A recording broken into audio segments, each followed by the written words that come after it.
ہوتے ہیں کہ وہ دنیا میں ایسے کام کر کے جاتے ہیں کہ ان کے کاموں کو یاد رکھا جاتا ہے۔ ان میں سے ایک تھے حضرت مولانا سلمان صاحب حسینی ندوی،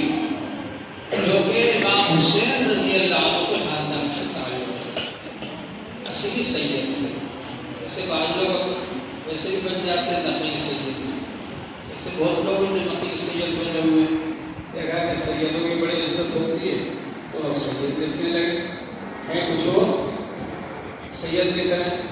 لیکن وہ اصلی سید تھے اور انہوں نے بڑا کام کیا۔ ندوے میں پڑھاتے تھے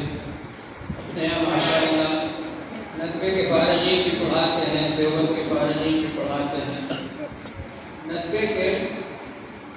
فارغین میں سے تھے وہ، وہاں پڑھایا اور انہوں نے برسہ اور حضرت مولانا علی میاں صاحب ندوی رحمۃ اللہ علیہ نے ان پر خاص توجہ فرمائی، ان کی تعلیم میں، ان کی تربیت میں، تو اللہ تعالیٰ نے ان کے اندر بڑی صلاحیتیں پیدا فرمائی۔ عربی میں بھی وہ فلسفہ تقریر کرتے تھے اور اردو میں تو کرتے ہی تھے تقریر، اور اس کے علاوہ لکھنے میں بھی بڑے ماہر تھے کہ کئی کتابیں انہوں نے لکھی اور مضامین بھی لکھتے تھے۔ تو اللہ تعالیٰ نے بہت ساری صلاحیتیں ان میں رکھی تھی، اور خاص بات یہ تھی کہ حضرت امام حسین رضی اللہ عنہ کا یہ جو کارنامہ ہے شہادت، اس کے بارے میں انہوں نے لوگوں کی بہت ساری غلط فہمیوں کو دور فرمایا، اور جو ناصبیوں نے امام حسین رضی اللہ عنہ، حضرت علی رضی اللہ عنہ اور مشاہدات صحابہ کے بارے میں غلط فہمیاں پیدا کر دی تھی، ان غلط فہمیوں کو انہوں نے دور کیا اور یہ کوشش کی کہ ان کا یہ بڑا کارنامہ ہے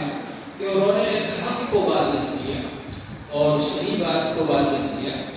تو ان کا انتقال ہو گیا، جانا تو سبھی کو ہے، اب ان کی جو کتابیں ہیں وہ یادگار رہیں گی، ان کی جو تقریریں ہیں کی ہوئی وہ یادگار رہیں گی۔ اللہ نے ان کو بڑا علم عطا فرمایا تھا، بڑا درجہ عطا فرمایا تھا علم کے اندر، بہت ان کا مطالعہ تھا، بہت گہرا علم رکھتے تھے وہ، احادیث کی بھی بہت معلومات تھی ان کو، قرآن پاک کا بھی بہت علم تھا، اور تاریخ پر بڑی اچھی نظر تھی ان کی، اور تاریخ کے بارے میں بہت معلومات رکھتے تھے۔ تو ایسے بڑے عالموں کا اٹھ جانا ہمارے درمیان سے یہ ہم سب کے لیے خسارے کی بات ہے، نقصان کی بات ہے۔ حضرت مولانا کی زندگی سے ہم کو یہ سبق ملتا ہے کہ ہم کو تحقیق کرنا چاہیے، مطالعہ کرنا چاہیے، اور یہ کوشش کرنا چاہیے کہ حق تک ہم پہنچیں، اور جو بات ہم کو اس کو دوسروں تک پہنچانا چاہیے حق بات کو، تو یہ ہم